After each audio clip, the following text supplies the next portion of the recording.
Nah huruf vokalnya itu kalau misalnya kita mau nge-beatbox tuh bisa huruf vokalnya dihilangin. Jadi kalau misalnya kita mau ngomong B, E-nya dihilangin kayak bunyinya tuh kayak gini. Nah kalau T, E-nya dihilangin bunyinya kayak kalau K, A-nya dihilangin jadi. Nah kalau misalnya kita digabungin kayak gini.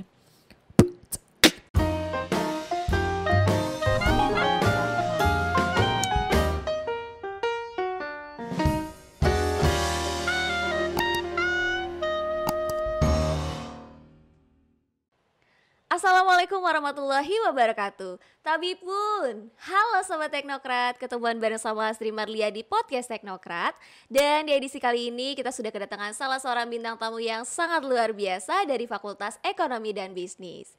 Di kampus Sang Juara ini kita banyak banget mahasiswa berprestasi, jadi kalian semua jangan khawatir. Karena kita sudah memiliki banyak stok bintang tamu dan pastinya akan menginspirasi kalian semua. Tapi sebelum itu, Kak Astri juga mau ingatkan nih untuk kalian semua harus selalu jaga kesehatan dan pastinya taati protokol kesehatan dan juga dengan menerapkan 6M. Dan juga jangan lupa untuk vaksin ya. Kita harus mengikuti anjuran pemerintah untuk memutus mata rantai COVID-19 dan pastinya bisa kembali normal kembali. Dan langsung aja nih ya, tanpa berlama-lama lagi kita langsung sambut kedatangan bintang tamu yang cantik dan pinter. Ada Dwi Gema Sugesti. Halo Gema, apa kabar? Alhamdulillah baik. Terima kasih ya sudah datang di Podcast Teknokrat. Dan sebelum kita lanjut ngobrol lebih dalam lagi, kata orang kan nggak kenal maka tak sayang. Dan boleh dong kenalan dulu, Gema ini sekarang mahasiswa semester berapa dan juga dari program studi atau jurusan apa? Ya, halo Sobat Teknokrat, perkenalkan nama saya Dwi Gema Sugesti, biasa dipanggil Gema. Sekarang saya berada di Prodi Manajemen semester 8 Kak. Semester akhir ya? Iya. Oh ya, sebelumnya Gema ini lulusan dari SMA mana nih kalau boleh tahu? Aku SMK Negeri 3 Kak. SMK Negeri 3, jadi memang udah dari kejuruan ya? Iya. Jurusannya apa nih kalau dari SMK? Kalau SMK aku jurusan pariwisata. Wow, pariwisata. Tapi Iya. ngambilnya sekarang manajemen ya. Oke, luar biasa banget. Nah, kalau misalnya sekarang kesibukannya apa aja nih? Gema kan semester akhir. Selain skripsi, mungkin ada kegiatan lainnya gitu? Ya kalau misalkan di kampus Kak, aku mungkin fokus di kampusnya itu untuk skripsian. Kalau di luar aku juga ikut ada beberapa kegiatan mencari uang. Oh, mencari cuan dan cuan. Kita harus tetap produktif ya kan Kak. Iya. Kemarin-kemarin itu kebetulan aku disibukkan untuk megang beberapa kegiatan, ikut event organizer. Terus juga aku juga lagi freelance MC wedding gitu Kak. Oke, tapi Iya. sekarang lagi pandemi, jadi agak jadi- sedikit berkurang atau gimana nih? Rada berkurang sih, ada juga yang berapa yang cancel juga karena ada beberapa peraturan pemerintah yang memang harus kita taati gitu sih. Oke, nggak apa-apa ya, walaupun sekarang misalnya berkurang atau apa, yang penting kita juga bisa tetap menjaga kesehatan ya, dan pasti biar sehat ya iya, kan, Kak? dan biar si COVID itu segera pergi ya. Amin. Nah, kalau misalnya kegiatan di kampus nih, sebelumnya dari semester 1 sampai 7 mungkin ya, kalau aktif-aktif kuliahnya Gema tuh ikut kegiatannya apa aja nih, atau organisasi mahasiswa apa aja sih yang diikutin? Ya kalau aku karena program studi manajemen ini kan angkatan pertama 2017 Kak. Iya. Jadi awal-awal ikut organisasi kalau di kampus tuh karena kita ngebangun juga, itu aku ikut organisasi himpunan mahasiswa manajemen. Oh, himpunan mahasiswa. Iya. Selain itu ada lagi? Nah itu himpunan mahasiswa manajemen itu aku mulai dari awal masuk kuliah sekitaran 1 atau 2 tahun gitu di Hima. Lanjut lagi kita buat organisasi yang lebih tinggi, di atasnya Hima itu ada Badan Eksekutif Mahasiswa Fakultas Ekonomi dan Bisnis. Aku juga ikut tuh di BEM. Gitu sih kalau untuk organisasi. Oke, nah itu kalau misalnya dari organisasi yang masih kaitannya dengan akademik dan fakultas. Kalau misalnya yang di luar itu dari unit kegiatan mahasiswa sendiri, ada juga nggak sih yang diikuti Ada sama dong. Gema? Ada dong. Aku ikut UKM Band Kak. UKM Band ya, UKM Band Teknokrat. Jadi memang ada tertarik di dunia nyanyi juga, vokal, keyboard dan lain sebagainya, atau apa nih? Aku kebetulan kalau di UKM Band Teknokrat ikut megang di Oh, gitar. gitar, Iya. luar biasa, gitaris wanita. Nah, selain itu apa namanya, kalau misalnya tadi kan dari organisasi yang diikutin Gema itu banyak banget ya. Dan FYI juga nih, for your information, kalau misalnya Sobat Teknokrat, Gema ini merupakan mahasiswa berprestasi, antara lain nih prestasinya merupakan finalis Hijab Han tahun 2017 Trans 7, dan juga menjadi juara 3 startup bisnis, juara 2 presentasi pada kegiatan Leadership Education Program. Selain itu juga juga menjadi partisipan dan juga peserta nih pada konferensi merancang visi Indonesia 2045 di Jakarta. Dan juga mengikuti kegiatan pembinaan organisasi kepemudaan Dispora Provinsi Lampung. Banyak banget ya, dari mulai kegiatan sampai dengan juara-juaranya. Nah, itu tuh kegiatan-kegiatan yang diikutinnya tuh kan dari mulai pengalaman pasti banyak banget. Terus juga dari mulai persiapannya juga banyak. Boleh nggak sih ceritain ke kita gimana sih dari mulai pengalaman yang didapat ataupun persiapan untuk ikut salah satu ajang deh yang tingkat nasional tadi sampai jadi finalis Hijabhan ya. Boleh dong diceritain ke kita gimana? Iya, kalau misalkan berbicara tentang Sansi Hijabhan ya Kak. Jadi aku mau info juga Sansi Hijabhan itu adalah salah satu ajang pencarian muslimah berbakat Indonesia. Nah, kebetulan yang dinilai di situ adalah bakatnya Kak. Nah, setelah itu juga selain dari bakat di sana juga penilaian ada tentang penampilan, attitude dan kecerdasan pastinya. Nah, kalau untuk berbicara tentang pengalaman dan kesiapannya untuk mengikuti ajang tersebut, kebetulan kalau untuk kesiapannya kan aku juga waktu itu menampilkan bakat aku yang beatbox tuh. Nah, setelah itu aku belajarkan karena aku ikut komunitas beatbox. Jadi belajar beatboxnya itu di komunitas Kak, untuk persiapannya itu.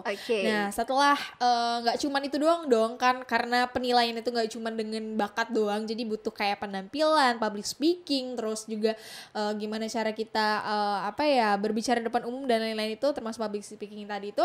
Aku itu bisa dapetin itu di kampus. Kebetulan ada di kampus itu mata kuliah yang memang mengajarkan atau memberikan materi gimana cara kita berpenampilan yang baik, bagaimana cara kita berbicara di depan umum, bagaimana cara kita untuk percaya diri. Itu ternyata aku dapetin mata kuliah itu sebagai pondasi aku untuk ngikutin ajang ini dari kampus gitu. Itu ada namanya mata kuliah pengembangan pribadi. Pengembangan kepribadian ya. Jadi di situ diajarkan gimana sih dari mulai etika, etiket, public speaking yang which is itu relevan banget sama di pemilihan Hijabhan ini. Iya, bener banget. Wah, luar biasa banget. Nah, kalau misalnya pada saat karantinanya berapa lama nih kalau untuk yang Hijabhan? Kalau karantina kebetulan kemarin kalau aku kan ikut audisi di Palembang tuh. Jadi kalau misalkan Sansi Hijabhan itu dari perwakilan per kotanya itu diambil 2. Jadi kebetulan kemarin aku dari Lampung berangkat ke Palembang. Alhamdulillahnya jadi 2 besar dari Palembang dikirim ke Jakarta. Itu kita karantina selama kurang lebih 1-2 minggu gitu.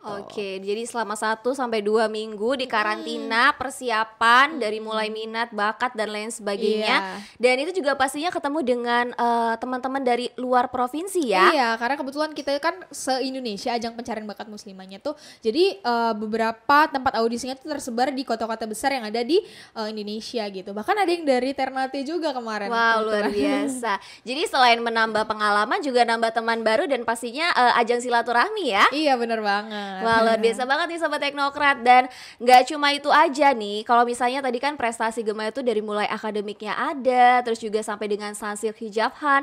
Dan Gema ini merupakan salah satu mahasiswa yang multitalenta. Kenapa Kak Asri bilang multitalenta? Semuanya diembat kayaknya sama dia ya. Gak cuma itu aja, Gema juga di bidang nyanyi. Tadi kalau misalnya di UKM Band katanya dia megangnya gitar. Tapi dia juga bisa nyanyi. Dan sekarang juga lagi sibuknya nge-beatbox, bener ya? Kalau misalnya sering kita dengar dan kita lihat beatbox itu kan identiknya sama laki-laki. Dan ini merupakan salah satu hal baru yang Kak Asri juga baru lihat ya.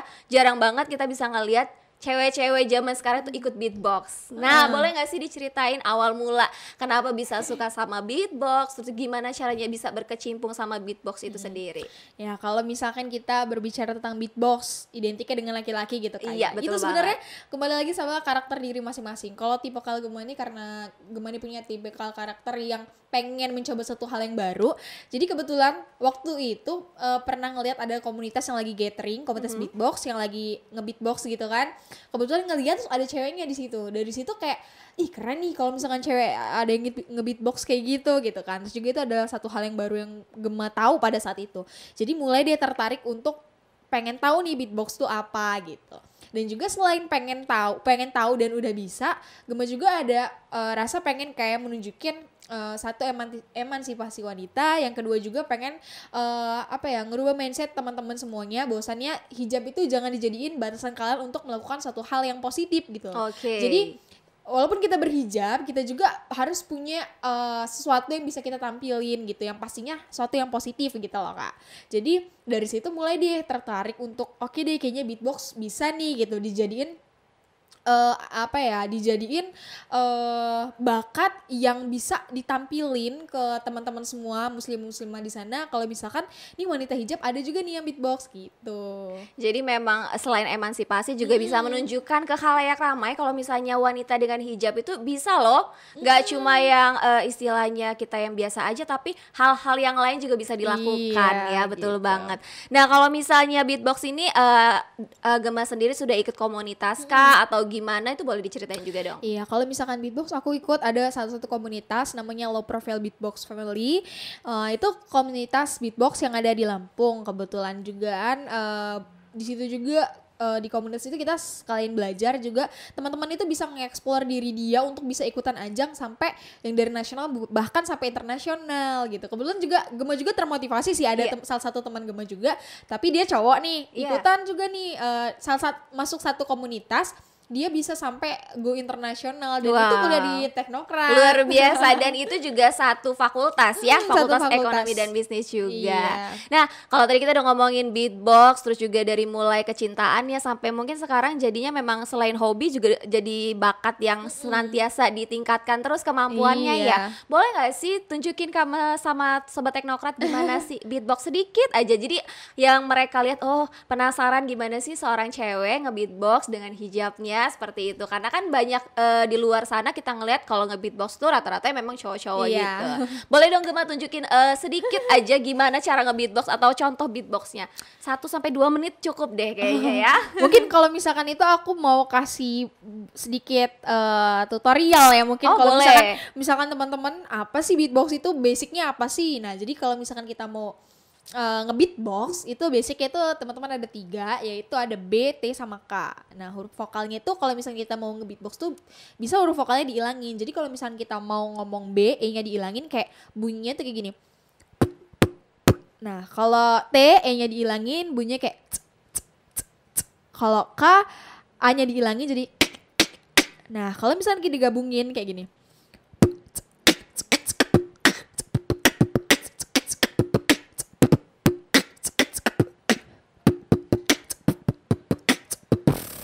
Wow, luar biasa sekali ya. Dan itu tadi dari mulai contohnya ya, dari mulai basicnya, berarti di beatbox itu sendiri ada tahapan-tahapannya ya. Dari mulai dasarnya dulu, terus itu temponya berarti dari mulai dia tempo pelan, lama-lama sedang, nge-beat sampai nge-beat.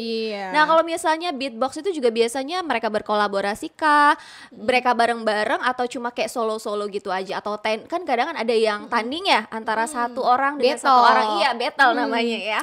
Jadi kalau misalkan kebetulan kemarin kan Gemma, kalau misalkan di diri Gemma ya kayak kemarin kan ikutan Salsegi Japan itu, kalau Gemma kemarin kolaborasi sama musik musik Islami. Oh musik Islami. Jadi kayak kita ngebawain suatu musik Islami itu yang berbeda tuh gimana caranya? Ya itu kita bawain musik Islami itu dengan di cover dengan adanya beatbox. Oh gitu. jadi dikolaborasikan semua gitu itu ya? Iya, kalau misalkan lebih seringnya sih kalau beatbox tuh kolaborasinya tuh sama rapper gitu kan, nge-rap. Terus juga biasanya kita ada battle juga, ada juga solo gitu. Oh jadi memang banyak sekali ragamnya ya. Nah kalau tadi kita udah ngomongin dari mulai prestasinya Kak Gemma, terus juga tadi udah beberapa kegiatan yang memang banyak banget diikutin, kayaknya memang aktif banget anaknya, nggak bisa diem ya. Dan pastinya pengen tahu, pengen menambah pengetahuan dan skillnya terus menerus ya. Dan kayaknya Kak Gemma ini memang memiliki ambisi kayaknya harus bisa dan harus bisa ya. Kalau ada hal-hal baru itu penasaran gitu ya. Banget, Kak. Nah kalau tadi kita udah ngomongin seputar prestasi, sekarang kita mau ngomongin juga nih seputar kuliah.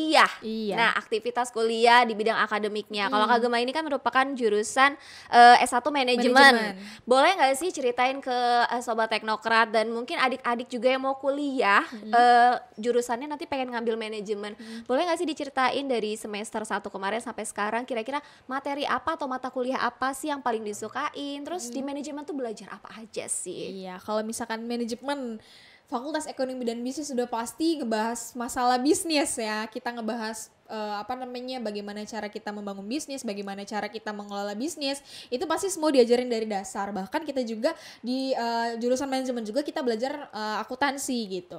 Nah, selain pelajaran-pelajaran dasar juga, nanti itu kan pelajaran dasar tuh kita dapat di semester 1 ya. Semester 1, 2, 3, 4. Nah, di semester 5 itu mulai kita penjuruan. Jadi kayak kita tuh mau konsentrasinya tuh di bidang apa sih? Kalau di manajemen itu ada manajemen sumber daya manusia, ada manajemen keuangan, ada sama satu lagi manajemen pemasaran. Nah, kebetulan aku sendiri itu ada di manajemen sumber daya manusia. Nah, karena kebetulan aku juga seneng berkecimpung di luar, bertemu orang banyak, jadi aku lebih pengen mendalami nih bagaimana sih pengelolaan sumber daya manusia gitu. Nah, kalau misalkan di mata kuliah sumber daya manusia sendiri atau konsentrasinya sendiri itu ada beberapa mata kuliah yang aku suka. Tadi Kak Asri nanya ya, mata kuliah apa yang aku suka.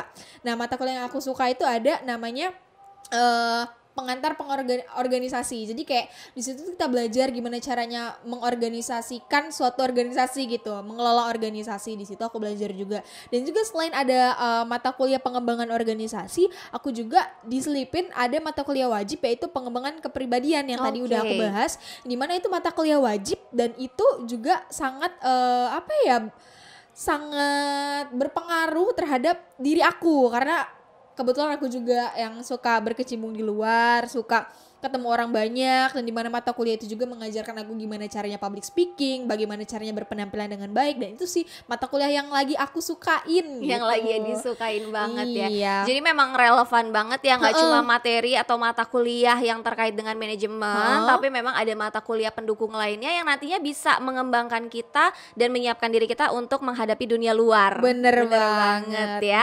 Nah, ngomong-ngomongin soal dunia luar, sekarang kan dunia luarnya lagi nggak baik-baik aja ya. Kita masih ngadepin yang namanya pandemi COVID-19. Nah, kalau misalnya selama pandemi yang kemarin berlangsung, terus sekarang sudah ada peraturan pemerintah yang terbaru ini lagi, kegiatan Kak Gemma selama COVID ini apa aja sih? Pastinya kan kalau untuk ngerjain skripsi dan lain sebagainya juga terbatas ya untuk pertemuan bimbingan dan lain sebagainya.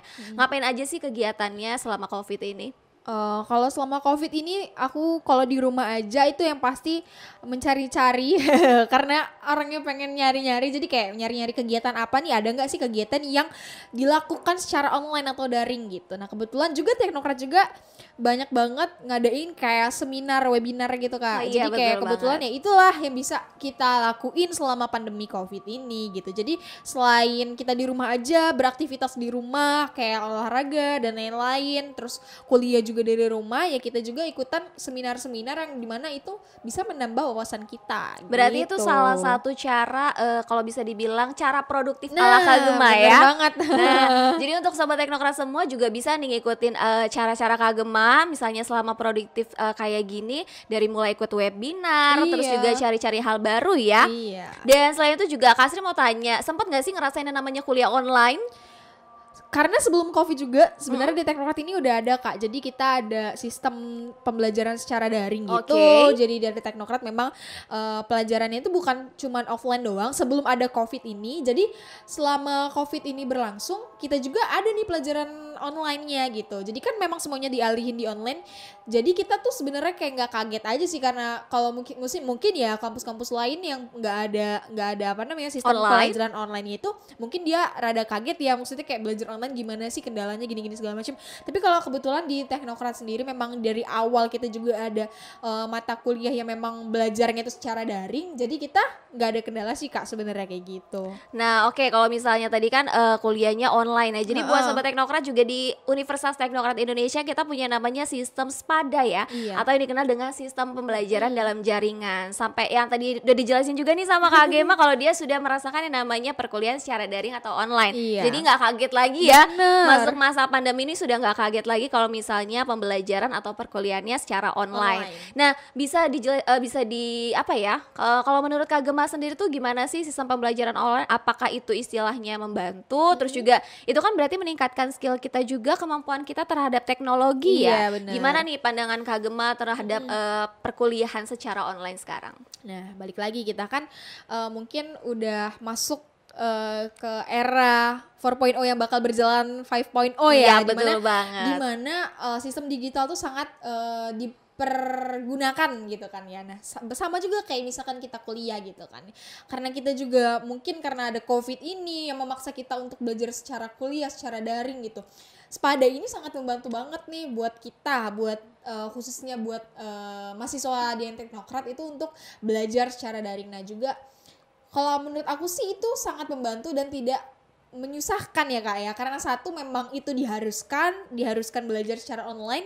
Yang kedua di situ juga sistemnya nggak ribet, yang dimana kita tuh kayak harus gimana nih, yang mungkin teman-teman yang gaptek gitu kan ribet nih gimana sih caranya. Di situ nggak bakal ribet sih, karena di situ dibuat sesimpel mungkin. Kita bisa belajar ngelihat video yang diupload, terus kita bisa ngelihat materi yang diupload oleh dosen-dosen masing-masing gitu.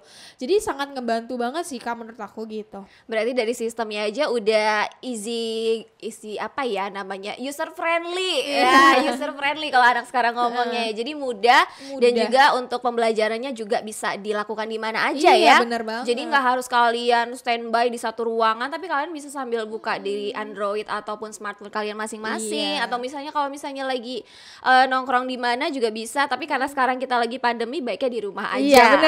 Baiknya di rumah aja. Nah, luar biasa banget ya. Dan selain itu juga kan ada yang namanya kebijakan kampus dari Kementerian Pendidikan dan Kebudayaan, yaitu kebijakan Kampus Merdeka, di mana Kampus Merdeka ini juga memiliki banyak sekali kegiatan, antara lain ada kampus mengajar, terus juga ada magang bersertifikasi, dan juga yang terbaru juga ada program pertukaran pemuda. Nah, untuk kalian semua yang nanti mungkin mau menjadi salah satu mahasiswa di Universitas Teknokrat Indonesia juga bisa ikutan nih di kegiatan yang satu ini. Sebagai penutup nih, Kak Astri juga mau infoin kepada teman-teman dan juga adik-adik di luar sana, ayo tunggu apa lagi, kuliah di kampus terbaik di Lampung di Universitas Teknokrat Indonesia, karena Teknokrat memiliki banyak sekali segudang prestasi dan pastinya sudah terakreditasi sekali dari Badan Akreditasi Perguruan Tinggi. Bener nggak nih Kak Gemma yang Kak Astri bilang? Bener banget ya. Jadi buat teman-teman semua, tunggu apa lagi, karena pendaftaran juga masih kita buka. Sebenarnya kita masih mau banyak banget ngobrol sama Kak Gemma. Hari ini udah banyak banget inspirasi yang diberikan, cerita-cerita dan pengalamannya dari mulai prestasinya, terus itu juga ada kegiatan-kegiatan yang pastinya aktif dilakukan. Terus juga tadi ada beberapa tips juga nih dan ala produktifnya ala Kak Gemma di masa pandemi. Semoga podcast kali ini juga bisa menginspirasi dan pastinya memberikan motivasi nih untuk semua sobat Teknokrat. Oke. Dan demikian nih episode podcast kita kali ini, dan Kak Astri sampaikan juga jangan lupa subscribe sobat Teknokrat, like, komen dan juga subscribe, dan see you, sampai jumpa di episode selanjutnya. Bye bye.